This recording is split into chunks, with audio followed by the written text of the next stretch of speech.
I just wanted to appreciate you taking the time to sit down and talk with me about how today went. I kind of thought that we could kind of use this time as just like a little wrap up of how you did.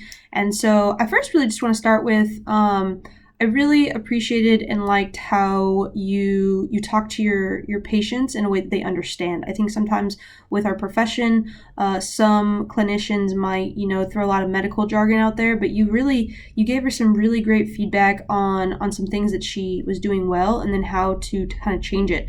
So with when you wanted her her knees not to bend in, you said, okay, I want your knees kind of I want your knees, keep your knees forward. I think that was a really, really good way of making your patient understand in a way that they can understand what you're trying to say.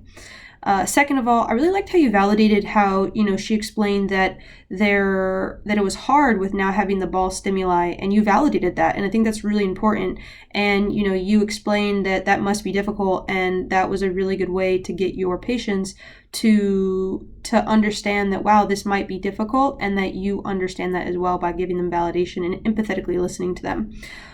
Just a couple things that I think we could kind of work on a little bit. I think within our profession, we need to look at strengths and some weaknesses, but within those weaknesses, maybe providing, specific examples that we can use to better our techniques. So I know that, I'm not too sure if you did your documentation, but in your documentation, right, I know I kind of saw that in that 30-second break, you reached out for your phone, and I understand that it probably leads from me as an example. I think within our clinic, I'm probably taking out my phone and things like that, and I need to stop that so that you don't do that. But I saw that you do that. So what about during that time you can go down to the computer really quick and document that information? I think sometimes we think that in athletic training, there's this idea of time management, but maybe we can just alter the way that we're using our time management so that we can give better patient-centered care. And then two, the patient said, to wait for them to text. And again, in that moment, if maybe we're not on our phones, we can lead by example to our patient and to the athlete themselves.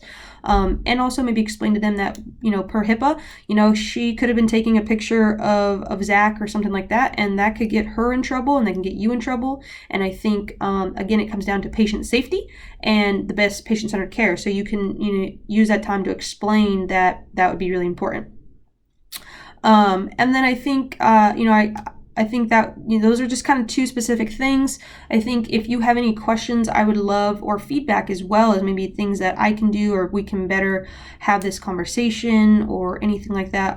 I'm really receptive to your feedback, and I would like to use this time just to kind of reflect on maybe how you thought the day went, and then also, even reflecting on how this conversation is going, so that, as we move forward, I could be the best teacher for you and meet the goals and expectations that you have of me. So again, in that moment, if there's anything that you need from me, if I wasn't available to you, things like that, please, I want to talk about that so that we can give the best patient-centered care, and also I can be the best teacher for you.